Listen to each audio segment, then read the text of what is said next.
नमस्कार मित्रांनो, आज आपण 12th अकाउंट्स या सब्जेक्टचं इंट्रोडक्शन बघणार आहोत. तुमच्यापैकी बऱ्याच जणांची 11वीची एक्झाम सुरू असेल किंवा एक्झाम झालेली असेल किंवा काहींची एक्झाम अजून 1-2 आठवड्यांनी सुरू होईल आणि मग त्यानंतर संपेल.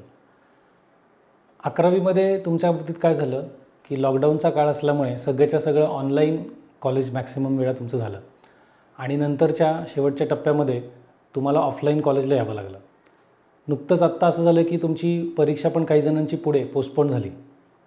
ह्याचं कारण असं होतं की तुमचा राहिलेला सिलेबस व्यवस्थित कवर करता यावा किंवा ऑनलाईनमध्ये तेवढं व्यवस्थित समजलं नाही आहे म्हणून कॉलेजेस किंवा तुमचे जे शाळा आहेत ते तुमचं एप्रिल एंडपर्यंत तुम्हाला शिकवणार आहेत. हे सगळं असतानाच आता तुम्हाला पुढचा विचार असेल की आता 12वी आपली लवकरच सुरू होणार. ओके, तर 12वीचा अकाउंट्स कसं असणार ते आपल्याला जमेल ना? आपल्या 11वीच्या अकाउंट्सला आपण प्रयत्न तर केला आहे, पण 12वीच्या अकाउंट्सवर मग त्याचा काही परिणाम होणार का, असे तुमच्या मनात विचार असू शकतात. हे करतानाच आता आपण 12वीमध्ये आपल्याला एक्झॅक्टली कोणकोणते टॉपिक्स आहेत, त्या टॉपिक्समध्ये आपण काय शिकणार आहे आपण बघणार आहे. आता मी ह्यापूर्वी जे काही व्हिडिओज केलेले आहेत त्याच्यामध्ये 11वीचा सेकंड लास्ट टॉपिक जो आहे, final accounts of proprietary concern, या टॉपिक संदर्भातलं मी बेसिक इंट्रोडक्शन सगळं दिलेलं आहे. तर त्या इंट्रोडक्शन किंवा त्याच्यामध्ये जे काही डिटेल शिकवलेलं आहे ते तुम्ही जर रिवाईज केलं तर तुम्हाला 12वीचे जे सुरुवातीचा टॉपिक आहे तो तुम्हाला खूप इझी जाईल. ओके, तर ते तुम्ही व्हिडिओ जेवढे चांगल्या पद्धतीने रिवाईज कराल, त्याचा अभ्यास कराल, त्याच्याबद्दल काही क्वेरीज असेल तर तुम्ही ते विचारू शकता आम्हाला. तर ते झाल्यानंतर आपण ह्या चॅप्टरकडे गेलो तर खूप सोपं जाईल. तर 12th अकाउंट्समध्ये एकूण जर तुम्ही बघायला गेलात तर चॅप्टर्स आहेत 10. आता याच्यामध्ये एक बेसिक डिफरन्स काय झालं ते तुम्हाला सांगतो. आत्ता जी काही 12ची एक्झाम झाली त्या 12च्या एक्झामला ह्याच्यामधला 25% सिलेबस हा रिड्यूस झाला होता, तो कमी झाला होता. कारण ऑनलाईन स्कूल होते, त्यानंतर लॉकडाऊनचा काळ, हे सगळं बघता गेली 2 वर्ष म्हणजे आत्ताचं झालेली एक्झाम आणि त्याच्या अगोदरची झालेली एक्झाम किंवा त्याच्या अगोदरचं इयर, याच्यामध्ये 25% सिलेबस रिडक्शन केला होता आणि त्याच्यावर तुम्हाला 80 मार्क्सचा क्वेश्चन पेपर होता.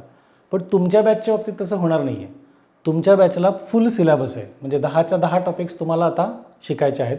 कुठल्याही प्रकारचं रिडक्शन असणार नाही. आणि महत्त्वाचं, मागच्या वर्षीची जी बॅच होती, बरोबर आहे, म्हणजे ज्यांची आत्ता 12वीची एक्झाम संपली जस्ट, त्यांच्या बाबतीतसुद्धा जरी 25% सिलेबस रिडक्शन असला तरी एक्झाम ऑफलाईन झाली.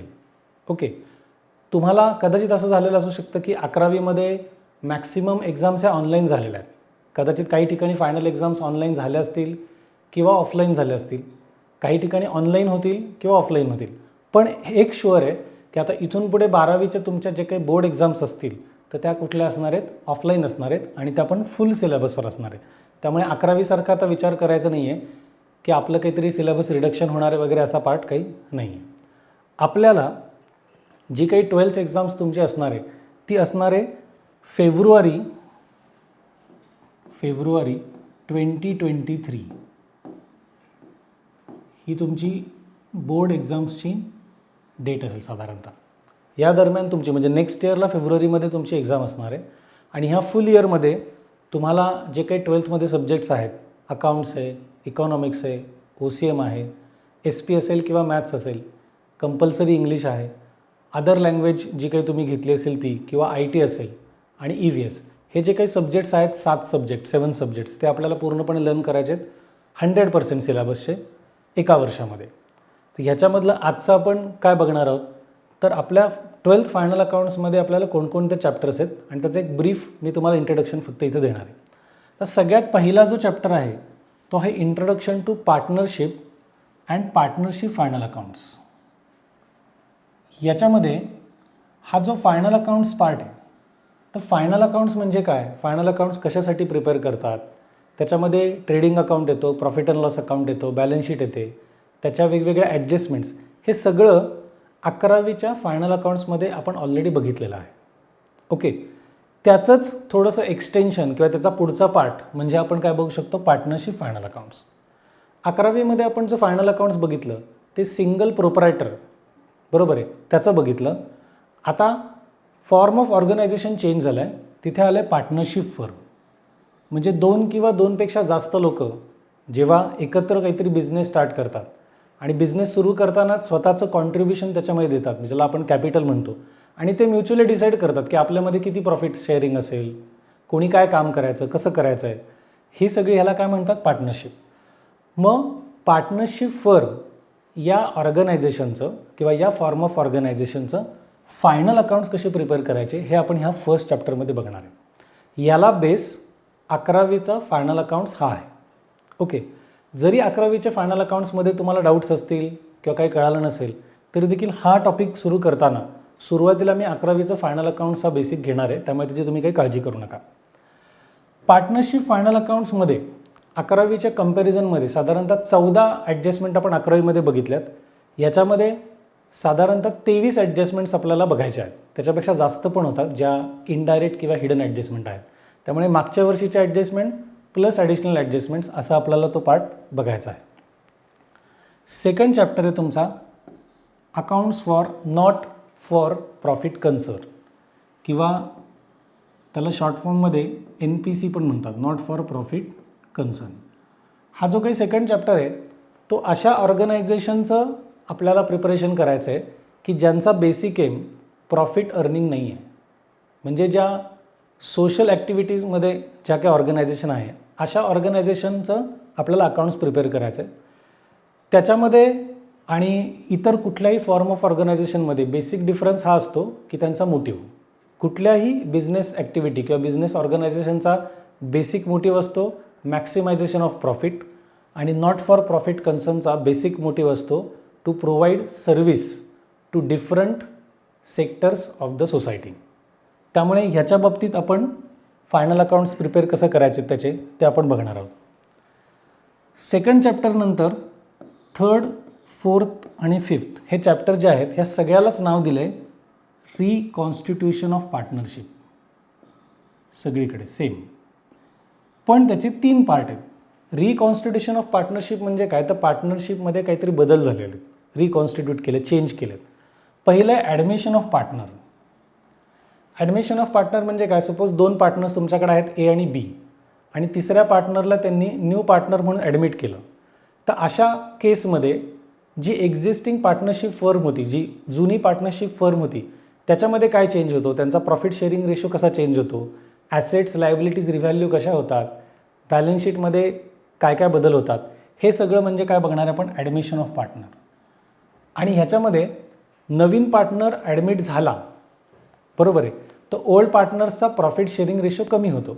म्हणजेच ओल्ड पार्टनरला न्यू पार्टनरसाठी त्यांच्या प्रॉफिटमधला काही पार्ट सॅक्रिफाईस करायला लागतो. तर इथे एक सॅक्रिफाईस रेशो म्हणून कॅल्क्युलेशन आपल्याला करावं लागतं.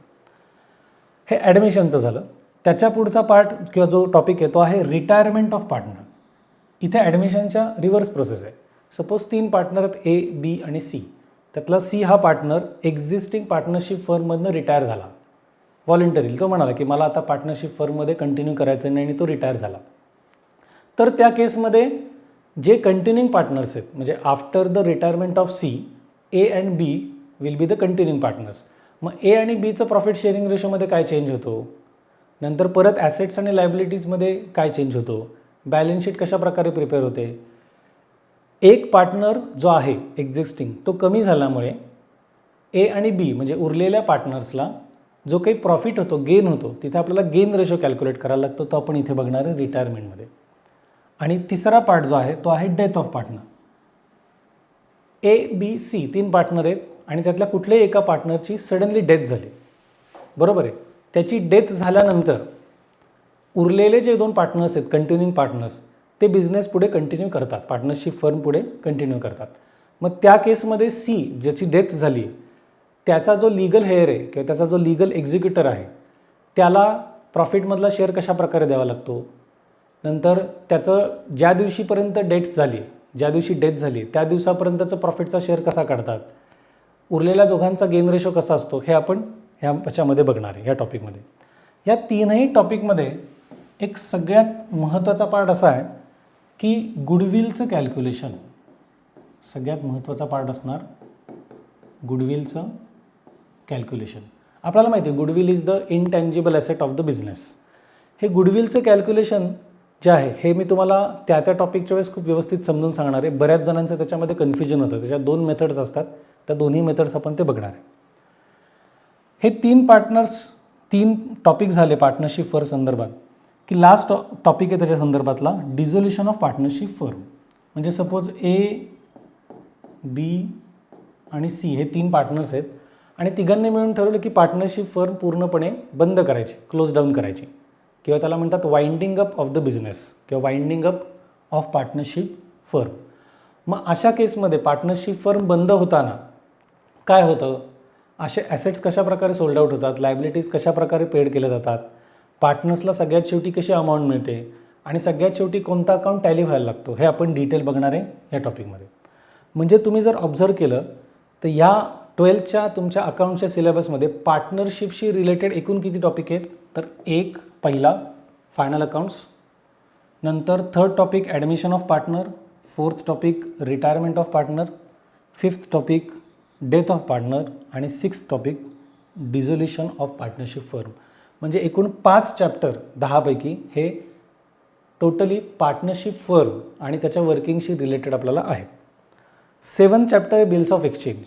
आता हे बिल्स ऑफ एक्सचेंज आहे ना, याच्यामध्ये थोडासा पार्ट आपण 11thला बघितला होता. आपण 2 टर्मिनॉलॉजीज 11thमध्ये यूज केल्या, एक म्हणजे बिल्स रिसिवेबल आणि बिल्स पेएबल, या 2 टर्म्स आपण बघितल्या.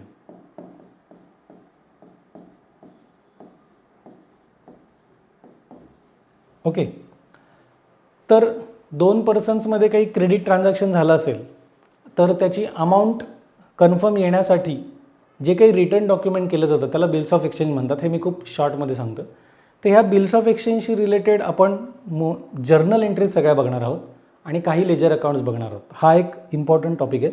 हे बिल्स ऑफ एक्सचेंज ॲक्च्युली 2 प्रकारचे असतात. एक असतं ट्रेड बिल आणि दुसरं असतं ॲकोमोडेशन बिल. पण तुम्हाला 12thमध्ये ॲकोमोडेशन बिल कॅन्सल केलं तर आपण फक्त ट्रेड बिल ह्याचं बघणार आहे. ट्रेड बिल आणि ॲकोमोडेशन बिलमधला फरक जेव्हा हा चॅप्टर सुरू होईल तेव्हा आपण बघूयात. त्यानंतर कंपनी अकाउंट्स. ओके, तर कुठलीही जॉईंट स्टॉक कंपनी म्हटलं किंवा लिमिटेड कंपनी म्हटलं तर त्याचं फॉर्मेशन आणि हा सगळा पार्ट आपल्याला SP या सब्जेक्टमध्ये आहे. तर हे कंपनी अकाउंट्सच्या बाबतीत जेव्हा तुम्हाला शेअर्स इश्यू करायचे असतात तर त्याच्या वेगवेगळ्या स्टेप्स काय आहेत, नंतर शेअर्सचे पैसे शेअर होल्डर्सकडनं किंवा ॲप्लिकंट्सकडनं कशाप्रकारे येतात, नंतर शेअर इश्यूड ॲट पार म्हणजे काय, शेअर्स इश्यूड ॲट डिस्काउंट म्हणजे काय, शेअर इश्यूड ॲट प्रीमियम म्हणजे काय, फॉरफिचर ऑफ शेअर म्हणजे काय, रिइश्यू ऑफ शेअर म्हणजे काय, ह्या सगळ्याचं वर्किंग आपण ह्या चॅप्टरमध्ये बघणार. Issue of shares. पुन्हा एकदा ह्याच्यामध्ये पण जर्नल एंट्रीजच आहेत. सेकंड लास्ट चॅप्टर आहे analysis of financial statements. Okay, आता फायनान्शियल स्टेटमेंट्समध्ये आपण पाहिलं जर फक्त फायनल अकाउंटचा विचार केला तर आपल्याकडे ट्रेडिंग अकाउंट आहे, प्रॉफिट अँड लॉस अकाउंट आहे, बॅलन्स शीट आहे. त्याच्या व्यतिरिक्त जे काही वेगवेगळे फायनान्शियल अकाउंट्स स्टेटमेंट्स असतात त्याचा ॲनालिसिस आहे. ॲनालिसिस म्हणजे काय, इथे वेगवेगळ्या प्रकारचे आपल्याला रेशोज कॅल्क्युलेशन करायचे असतात. रेशो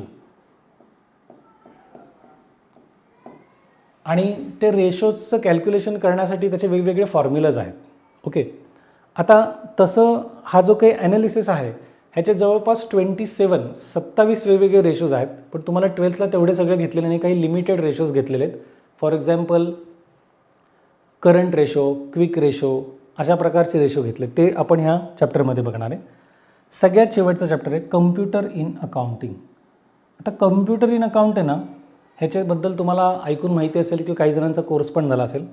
हे सगळं म्हणजे काय, तर टॅली हा जो कोर्स आहे ह्याचं इंट्रोडक्शन आहे कम्प्युटर इन अकाउंटिंगमध्ये, की टॅली म्हणजे काय, नंतर ते कशा पद्धतीने ऑपरेट होतं, एखादी नवीन कंपनी फॉर्म करायची तर ती कशा प्रकारे करायची, मग रिसिट्ससाठी कशी एंट्री होते, पेमेंटची कशी एंट्री होते, परचेसची कशी होते, कॉन्ट्रॅक्टची कशी होते, ह्याचं जे काही थेरॉटिकल नॉलेज आहे ते म्हणजे कम्प्युटर इन अकाउंटिंग या शेवटच्या चॅप्टरमध्ये.